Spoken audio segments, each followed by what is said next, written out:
This is an APH Access Academy. Today is 3D printing for the classroom, where to start. And I would like to ask for the next slide, let's see who is presenting with us today.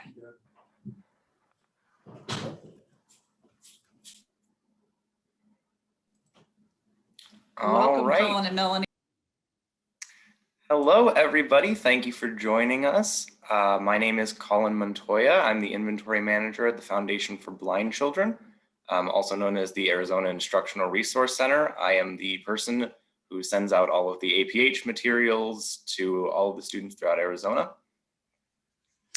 And I'm Melanie Audet. I am a teacher of students with vision impairments and orientation and mobility instructor, also at the Foundation for Blind Children. And I work on our itinerant services team and get to work alongside Colin in the Media Center. And I really enjoy getting to work out here in Phoenix. So today, just starting off with our learning objectives, we're going to describe 3D printing and modeling for those of you who don't know anything about it, don't exactly know where to start. We're going to describe what the process is for creating those items, how long it takes, what it's useful for. We're going to differentiate a 3D printed item from a tactile image. Maybe tactile graphics are more useful in certain situations. We'll describe kind of what the strengths are for each of those and why you'd want to use one over the other in different circumstances. We're going to identify characteristics of a good image file for a student with a visual impairment, what makes something useful for your students, for your children, and what may sort of hinder that tactile feedback. And lastly, we're going to select image files using popular resources. We've got a list of certain things for you to use and search for to find what you need for your students and their needs. So let's get right into it. What is 3D printing and why is it useful to you, to your students, to you as teachers, to you as parents? What is 3D printing? At the most base level, you have to start with the 3D model. So a 3D model is a computer generated shape with depths in 3 dimensions. You can make a 2-dimensional image with Paint or Photoshop, but to get all 3 dimensions, the width, the depth, and the height, you might need a different program, and that's where 3D modeling sort of comes in. 3D printing, computer generated images in movies, CGI, and 3D animation like Pixar, Disney, DreamWorks, all of those use the same type of software to create these 3D images. Over on the right, we have an image of a piece from the Smithsonian. It's a bust of George Washington in sort of Roman attire. And you can see up at the top, there is sort of a wireframe model of it. So just the geometry of triangles and squares making up these complex shapes. And below, the software sort of fills that in to make sort of a smooth kind of marble-like texture that actually is the item that is created when you 3D print. A 3D printer takes this 3D model, this piece from the software, and melts plastic to produce a physical version of that model. All it does is it melts a single line of plastic. It sort of draws the outline, fills it in, and then it moves up a layer and just starts building sort of layer on layer until it becomes a 3D object. This essentially just reiterates that it's a layer upon layer process. Because of that, it takes an enormous amount of time and effort to sort of prepare those pieces. Depending on the level of detail, depending on the size that you're looking at, this might take somewhere from half an hour to 48 hours of uninterrupted printing for one piece. If you're looking at a globe, it will take a much larger amount of time and a much larger amount of effort. But if you're looking at something small, like just a ball or a square or sort of simple geometry, that's going to take significantly less time. On this next slide, I have a GIF of this sort of printing process happening. So I took this from the George Washington bust. You can see that the head is closest to us, then the shoulders, and then the bottom of the bust. The statue is on its back. And just as it starts building up and up, you get closer to this sort of refined shape as it creates more and more. Melanie, I would actually like you, if you could show that finished product. I will stop this.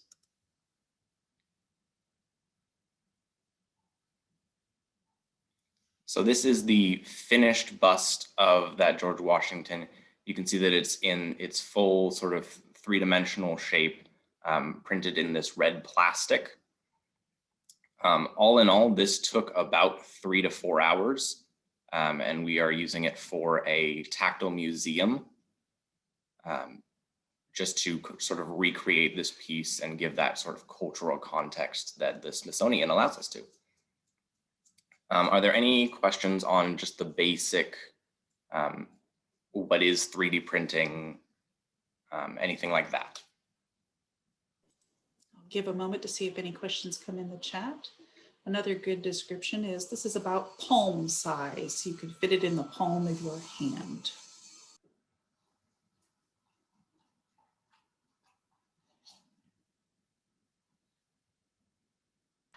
I'm not seeing any questions, so you can go on. Okay, I will reshare the screen.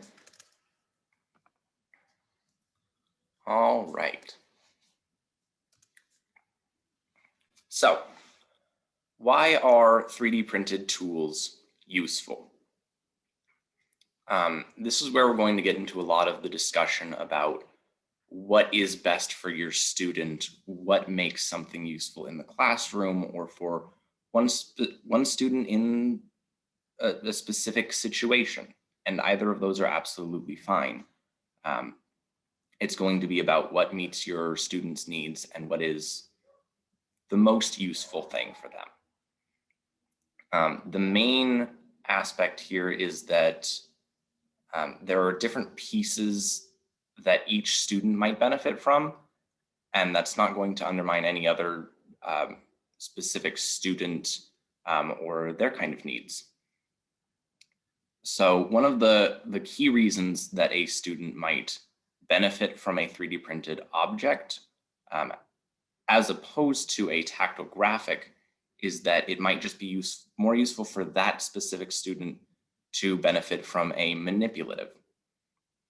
So you might have a specific piece, say you have an image of a leaf in a tactile graphic form. You can print that out, type a leaf underneath it, and your student might benefit from that. Alternatively, your student might benefit from having an actual physical puzzle. I will show you this right now. Your student might benefit from having a piece sort of like this. This is a leaf-shaped puzzle. The letters on it are actually written out in the Braille, so L-E-A-F. And then students can sort of take this apart and reassemble it as a puzzle. This is from the Fiddle project, F-I-T-T-L-E. They have all sorts of these alphabetic puzzles. And your student may just benefit from this being a specific individual piece for them. They may benefit from the puzzle. And they may benefit from having to maneuver that and having to put that together. And some students may not, and that's absolutely fine. And you may want to use the tactile graphic for them instead. But sort of knowing what works best for your student is the key to 3D printing and what is useful for that student. Similarly, a tactile graphic might not portray a 3D object well. Think of a heart or a skull or even a strand of DNA. That sort of twisting structure doesn't entirely work well enough for a two-dimensional representation.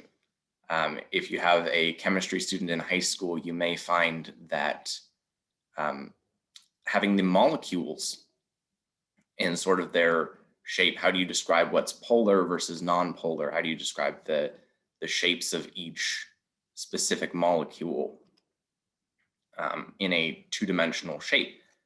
3D printing works really well in this aspect. Next, you may need multiple sides of an object. You may have a cube with different textures on each side that you are using for a matching game. Or in sort of its most fundamental aspect, you may have, if your student is a nerd like me, you might have a student that needs a 20-sided dice, or a 12-sided dice, or anything along those aspects. You might just need multiple sides of an object, like in geometry. And that's a very good time for 3D printed objects to come in and be useful in your classroom. Got one last example. You might be recreating an item on a smaller scale. For the classroom, this might not be as useful, but for me, and I think the George Washington bust is a very good example of this. We at the Foundation for Blind Children have a tactile museum. We have a bunch of different art pieces and a bunch of different sections. And we found a listing of Smithsonian museum pieces, pieces from museums actually sort of all over. There are ones in Germany that post 3D files of their museum pieces that we just want to recreate on a smaller scale and have a piece that students can touch and feel and experience that culture without having to go to a museum where they wouldn't even be able to really experience that in the first place. So for all of these different reasons, you might find that 3D printed tools are more useful for this specific aspect or this specific student. And all of these options are absolutely fine. We have a few different examples of items that we've created that I think will sort of demonstrate this a little bit better and a little bit more fully. If you have any questions, we'll get into that in a little bit, but I will hand this over to Melanie to discuss our first piece. Great, thank you, Colin. So Colin and I teamed up together recently as I needed a tactile manipulative when I was working with one of my students on my caseload in junior high. And we were talking about different traffic laws. And one traffic law we were talking about was the left green arrow. And so we were talking about when cars are allowed to be turning left when they have the right of way. And I've been covering the concepts of my student crossing with near parallel traffic. And so in the picture that I have on this PowerPoint, it's 4 traffic lights on 4 corners, and it's on a tactile, or it's on a Wheatley tactile diagramming board. And I have a car, my student's hand is on the car, and we have an arrow in the middle for that car turning left. And my student is supposed to be the little green triangle getting ready to cross straight. And so for this, Colin helped me create traffic lights as I was able to describe all that we're experiencing at the intersection before going out to the intersection. So this was really helpful as the Wheatley board just has just those small Velcro pieces and doesn't have anything 3D to be able to describe this concept. So this was created with distinct texture, and you can feel the curb. You can also feel the accessible pedestrian signal that's on the pole. and as well as just feeling the different traffic lights. And so this was useful in teaching that concept of the left green arrow turns, and being able to describe to the student that when we don't hear that near parallel lane, that may mean other traffic may be passing through the lane, which would indicate that it is not a safe time to cross. And so the student really enjoyed getting to talk about different scenarios. And this was helpful just as the student may not be able to see the traffic lights, they're able to feel what's up above them. Even if they can feel the pole, they can feel the accessible pedestrian signal, but they may not actually understand what the structure is like and how the traffic is being controlled. And so this was just a really useful tool, and I will show a little bit closer of what we have here. So here we have our traffic light, and we have our APS button. And this is also useful if you wanted. It's also, Colin made it adaptable that it can, see if I can pull it out. So if you're working, maybe you're making a 5-point intersection, this piece actually just fits into the base. See if I have my little base, my corner.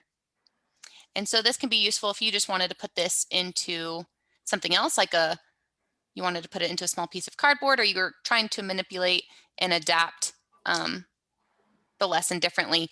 This is useful and also helps for packing this item easily so that it doesn't end up getting crushed. So this has been just a great tool that I've been using for a couple of my students and kind of carrying around in my O&M toolbox.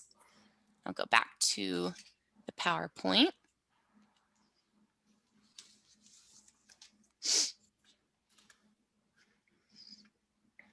And we'll go to the next slide. And here's another item that I found really useful. Colin and I were talking about different ways to integrate the ECC into our lessons. And so I have been trying to share more about the ECC with my students and understanding the why and why we have the goals for them that we do. And so we created this ECC puzzle. And the way that we figured out what we wanted is we were just Googling and we found a picture of the ECC puzzle online, and we worked together to create this fun 3D model. And so this was just useful for describing how there's 9 different areas. There's 9 different puzzle pieces of the ECC, and all of those are used to connect to help the student in their curriculum and accessing the curriculum. And so we created this with different colors just to kind of discriminate between the different pieces. We had some Braille added to this ECC puzzle for students who are Braille readers or are just learning about Braille. If they are low vision, it helps to talk about the concept of compensatory access and how that may be different for different students. And this has also been just a fun little piece that a lot of my students look forward to when I see them maybe every other week. We'll start off with putting the puzzle together, and it's fun to manipulate it. And it's a fun little tactile activity to start off before we talk about a lesson. And a lot of the times I will choose a piece and talk about what we're working on. So if today we're working on assistive technology, I'll pull that piece out of the puzzle and I'll let the student hold it, and we'll talk about kind of reviewing what we had done maybe the last lesson, introducing what we're going to do on this lesson, which has been a really fun way. And I've noticed a lot of my students, I'll do little quizzes with them and they're able to tell me all 9 areas of the ECC, which has been really exciting.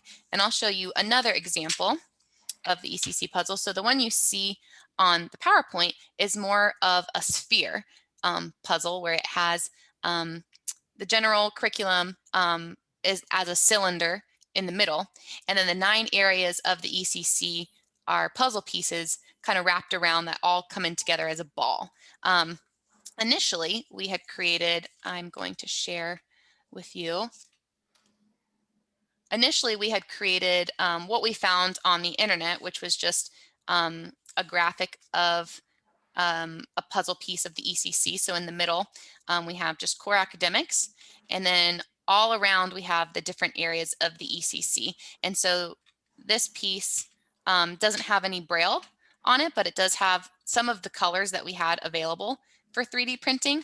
And this was the first piece that we had used before turning it into more of a ball. And so these pieces just all fit. You sometimes have to move them around a little bit, and being able to piece it all together, figuratively and physically.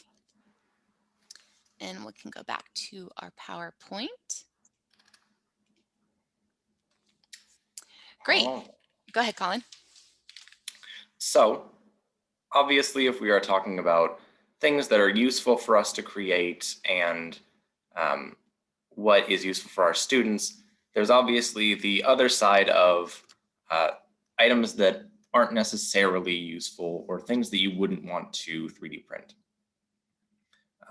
So the main examples of these are any 2D image that could be better used as a tactile graphic. A lot of times, for example, like the leaf that I showed earlier, you may want to use that as a tactile graphic and allow that to be a coloring sheet. That may work better for your student.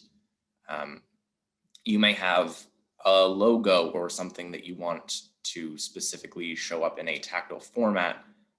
Having that 3D printed won't be particularly useful for anyone. And because the process takes such a large amount of time and a pretty good amount of effort to produce, you may find that it's better to just create that as either a graphic for a tactile graphic embosser like a tiger or a thermoform collage graphic. Something that needs a distinct texture is also a very specific thing that 3D printing probably won't be able to help you with.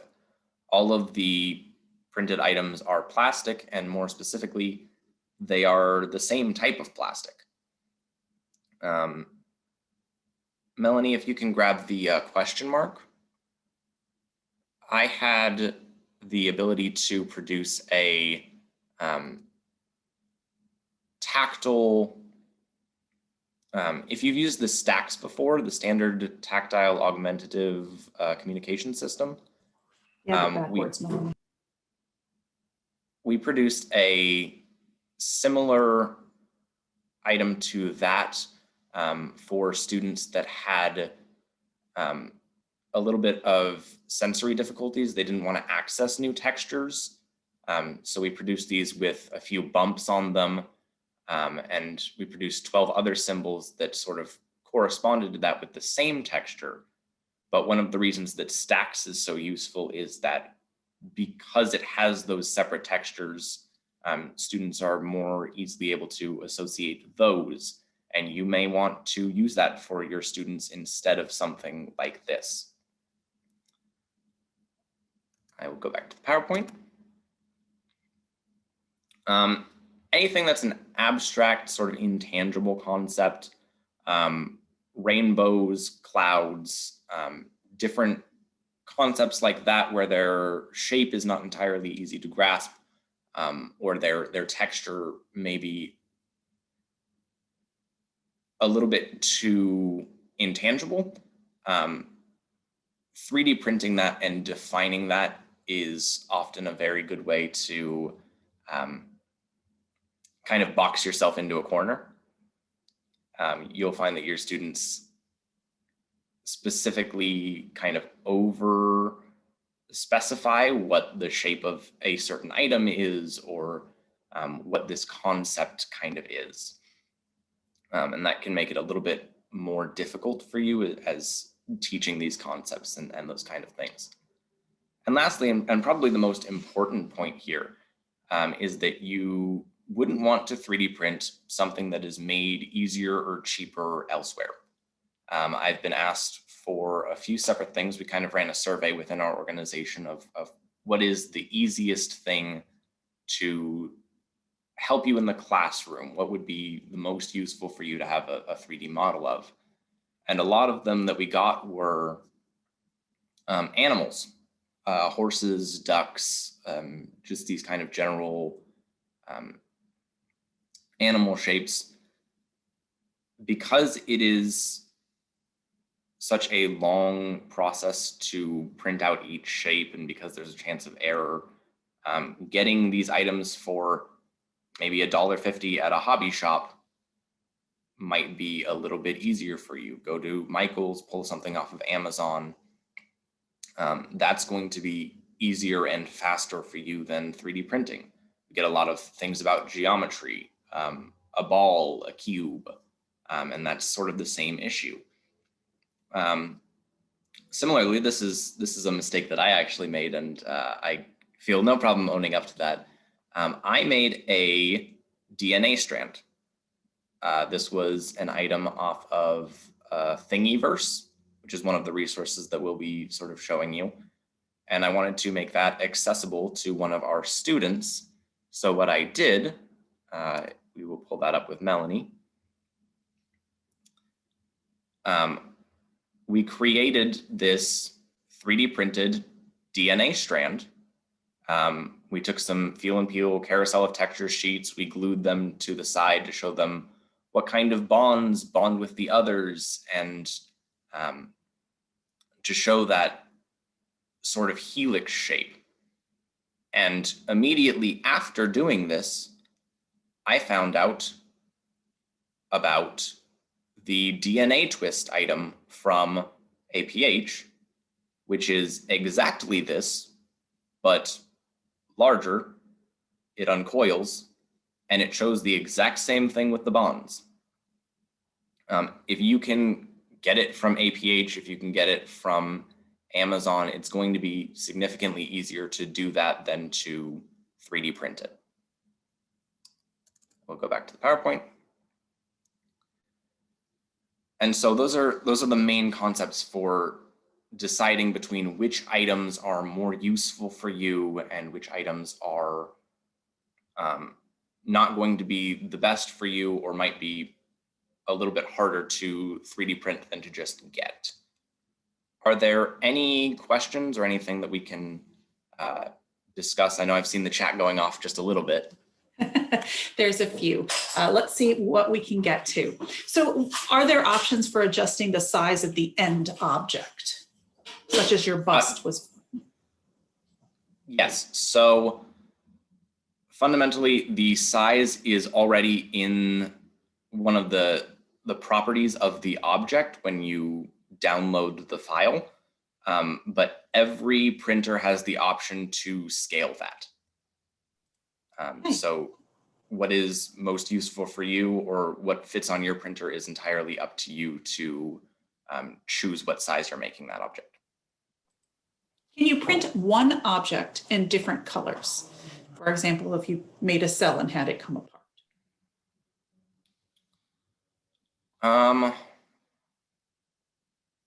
Can you print one object in different colors? It's difficult. My 3D printer cannot.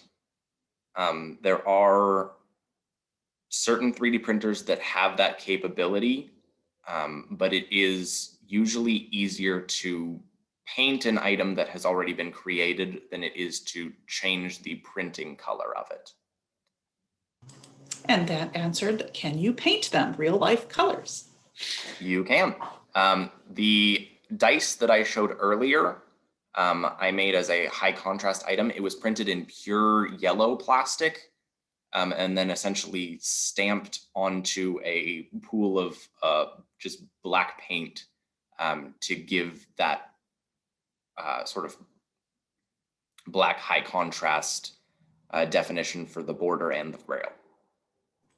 The traffic light option is a good tool. Where did the pattern come from? So whenever there is an item that we need, I will look for it in the resources that we'll discuss sort of at the end of this presentation. I didn't find any that were exactly going to be useful for what we needed. So I actually made it on Blender, which is a sort of free 3D modeling program. The ECC Puzzle is made that same way. And the question mark, the tactile symbols that we used, those were all hand created by me. Are you going to be sharing those files, or are you willing to share those files? The ones that are ready for printing, I will absolutely share with you. The traffic lights are ready. The ECC puzzle, I am still editing and getting a full print ready version. I do have my contact information at the end of this. If you would like to request that, I can work on editing it and getting it to you as soon as possible. We know in this day and age, we are cleaning lots of things. Can these items be cleaned with wipes or spray?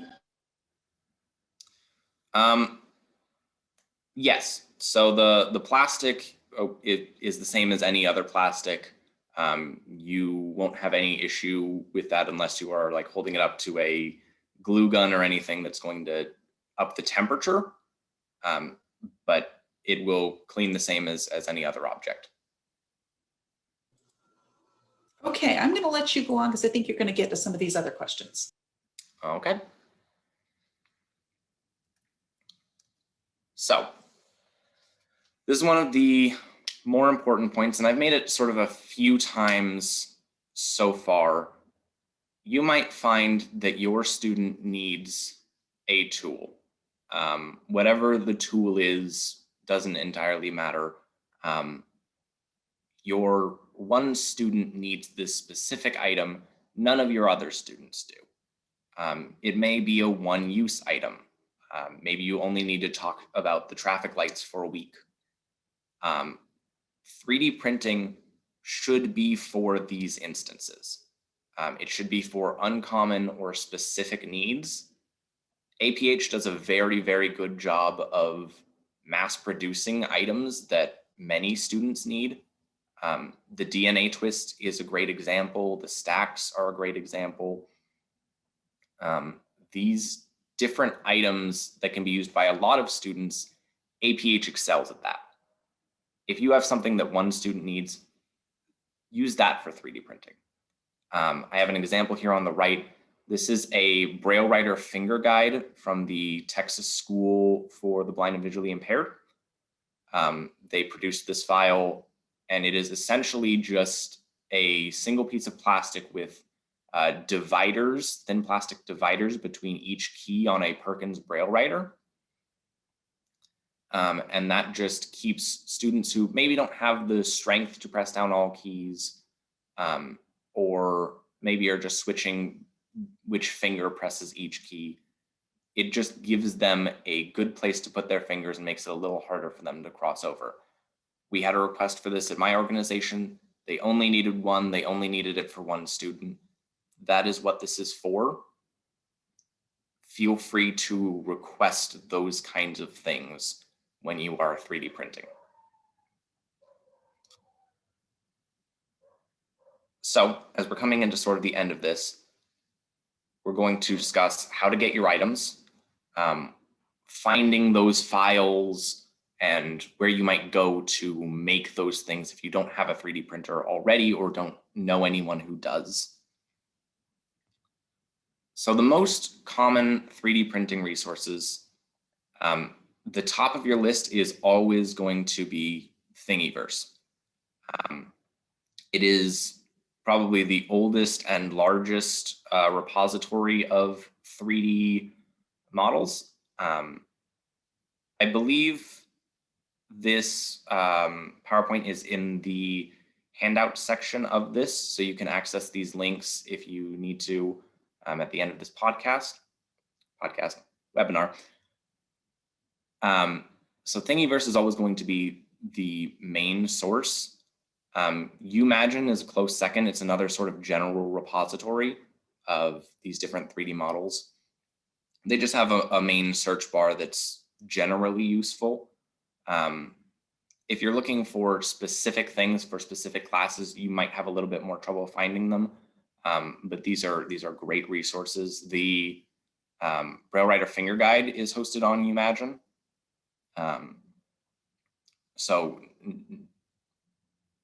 just because these sites are general and not necessarily created by professionals in the blind and visually impaired field doesn't mean that you won't find something that is useful or even crucial to your work here.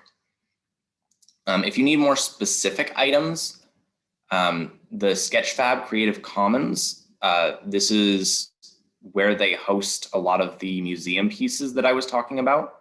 So this is the link where I got the George Washington bust, and there are a few other pieces that we are using in our tactile graphic image, not our tactile graphic, our tactile library at the Foundation for Blind Children is using a lot of these sort of cultural museum pieces to create our own tactile library. The National Institute of Health has their own sort of 3D model section. A lot of it is going to be more useful for your advanced high schoolers and possibly even into college. You're less likely to find a strand of DNA than you are to find how a specific bacteria interferes with this specific gene or this protein on that DNA strand. But as far as biology goes, it's got a lot of great heart models, skulls, a lot of general biology that's very useful in the 3D modeling world. And lastly, we have the Tactile Graphic Image Library. That is APH's own sort of 3D library. They have a lot of replacement pieces. If you're ever running out of pegs for your swing cell, which I know a lot of us are, you can always find some there to print. You can print off replacement buttons for the Joy Player. And they have a lot of good sort of segmented geometry, like cones and cubes that sort of pull apart in their own way to show off volumes and how different pieces can be divided, that I think is very helpful.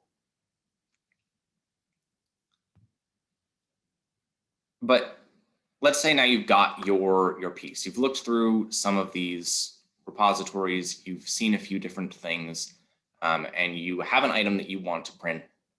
Where do you go? And the first and most important thing that I will say is ask your instructional resource center. So the Foundation for Blind Children, the Arizona Instructional Resource Center, we don't advertise our 3D printing capabilities because we don't entirely know how to yet. We don't know the demand. This is still a budding part of this field. Your instructional resource center may have these means and you potentially don't know it. Even if that's not the case, you are showing that there is a demand for that in this field.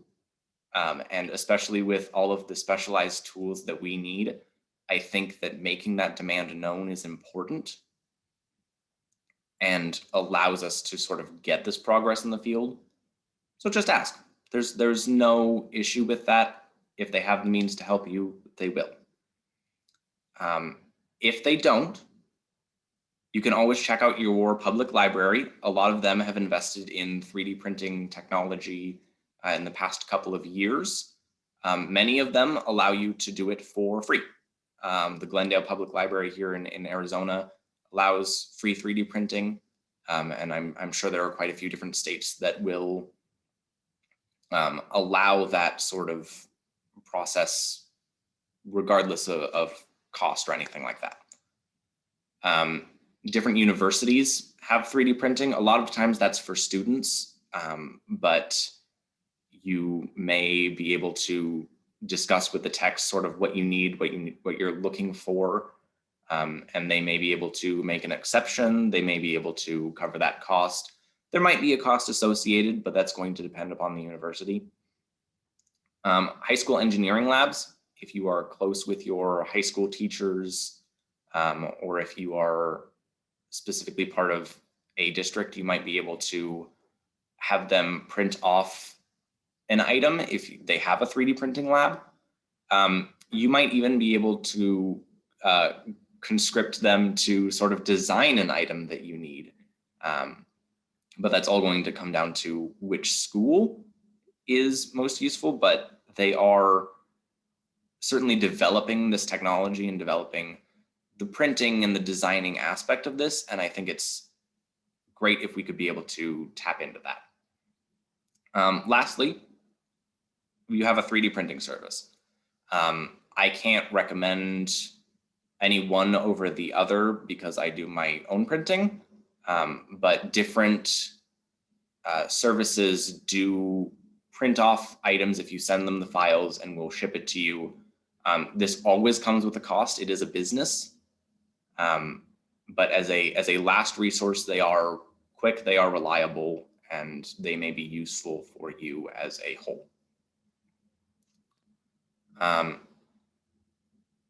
These are the credits. We have a different set of links for any of the pieces that I have used in this. This excludes the fiddle project, but that link is in the chat.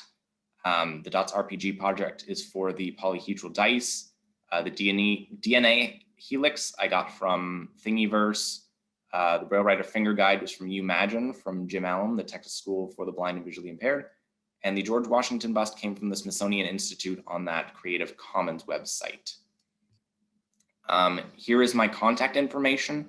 If you want to discuss anything about any of the files that were listed here, if you need to discuss potentially designing an item, we could get into that.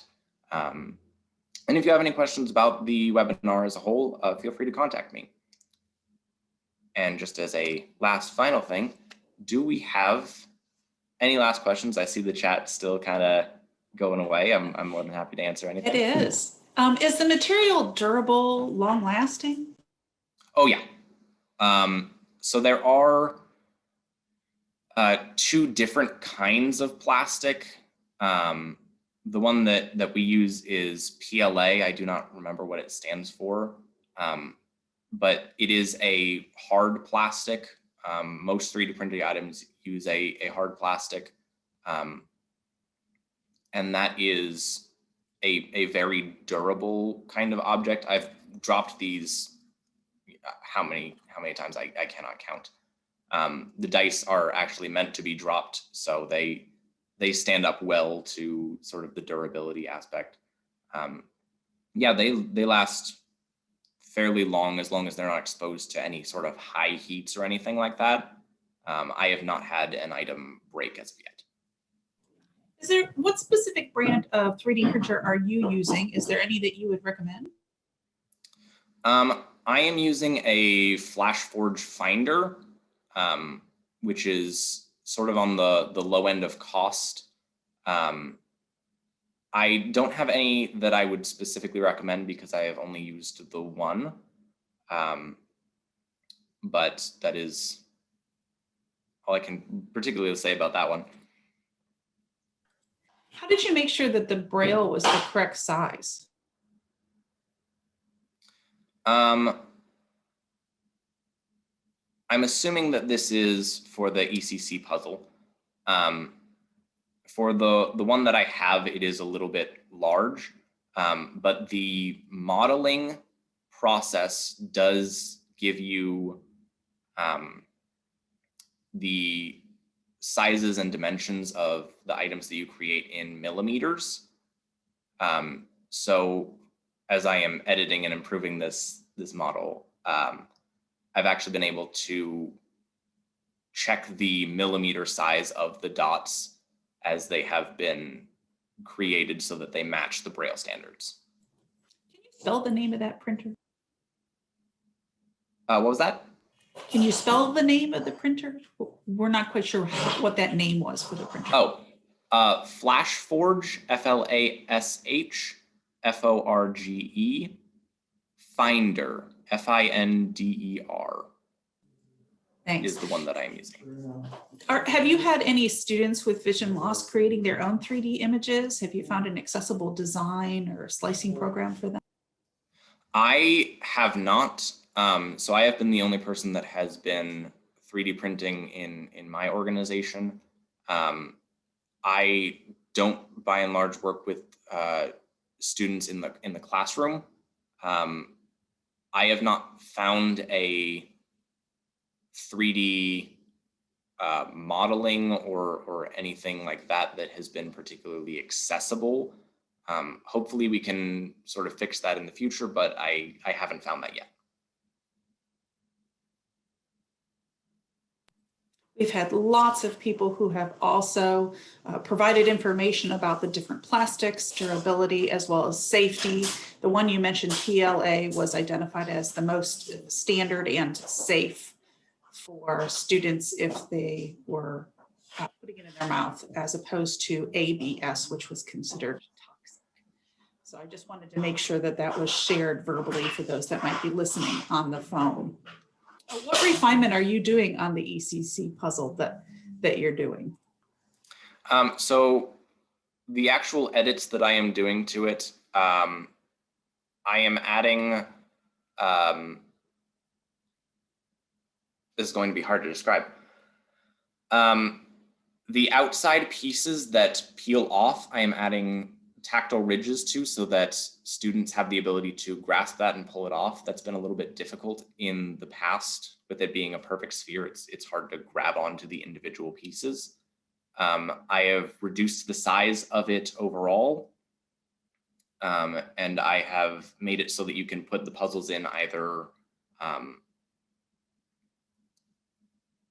left to right or top to bottom. So what I'm going to do is I'm going to stop the share for this one, just as a visual aid here. So we have the puzzle here. The actual pieces don't have a tactile ledge for them to be able to pull off easily. And they don't fit in both ways. So if this piece was the only piece, it wouldn't be able to go in this way where the braille was at the top. So I'm trying to make that a little bit more reversible, a little bit more accessible, just so that students have that capability of whether they want to prefer the text or the braille.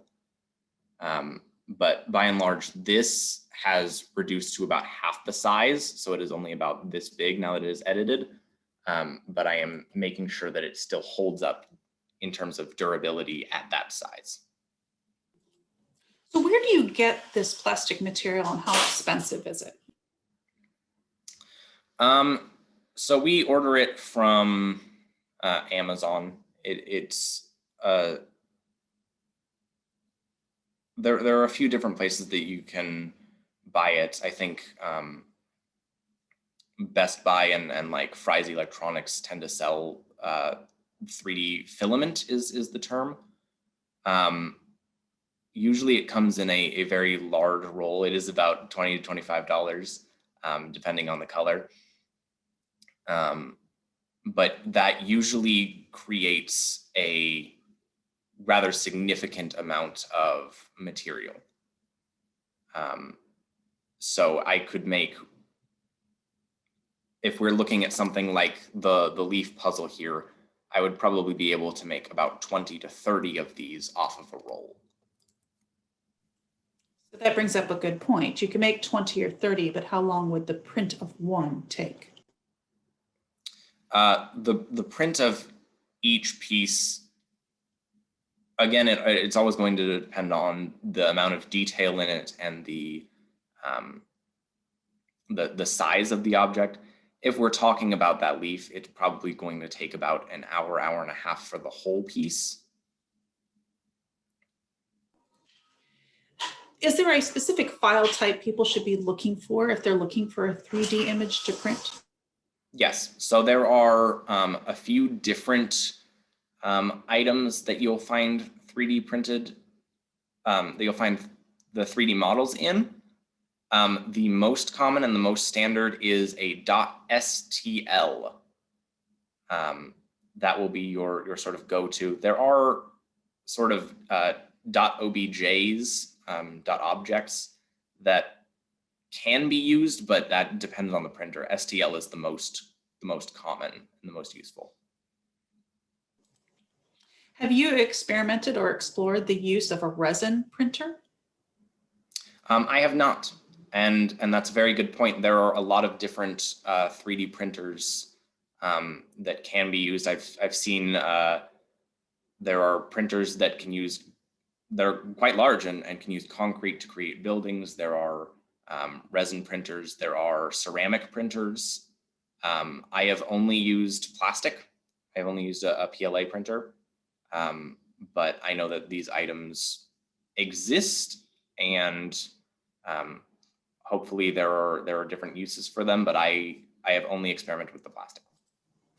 I can give you at least a brief piece about the resin printers because my son has one and he has printed small objects. He does say that little pieces shatter easily.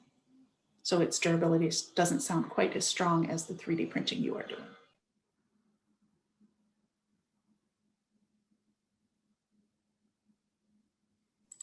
If you want to put a 3D sculpture of an art piece, do you have a certain type of pixel picture to do this, to get it to put into 3D? What software did you use to make, for example, your traffic light? So the traffic light was manually done. Excuse me. The process that looks like on the modeling side of things is that you can create individual shapes like cylinders, cubes, and you can sort of edit them and attach them to other pieces. So what I took was I took a cylinder, I added another cylinder coming out of it at a different angle, and then I added cubes just to sort of create that actual 3D light. That wasn't copied or pasted from any image. That was manually created in a modeling software. And what was the name of it? Does what was the name of your modeling software that you used? The software that I use is Blender. It is spelled exactly that same way, B-L-E-N-D-E-R. I think I have gotten to all of the questions, but if there is one I've missed, I apologize, and you're welcome to type it in again right now. And Colin, while they're thinking of any other questions, will you type your email address into the chat so they can have them? Of course.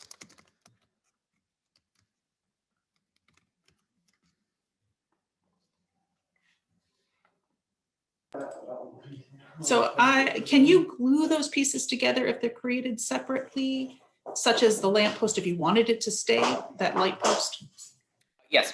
So actually for the Braille Writer finger guide, our printer is not long enough to actually create it as a single piece. So we've created them in two halves and then just hot glued them together. And that's worked well enough for us. Hot glue can sort of damage the detail if it's used on the outside, but because it was the inside of the piece, we were able to use it without any issue.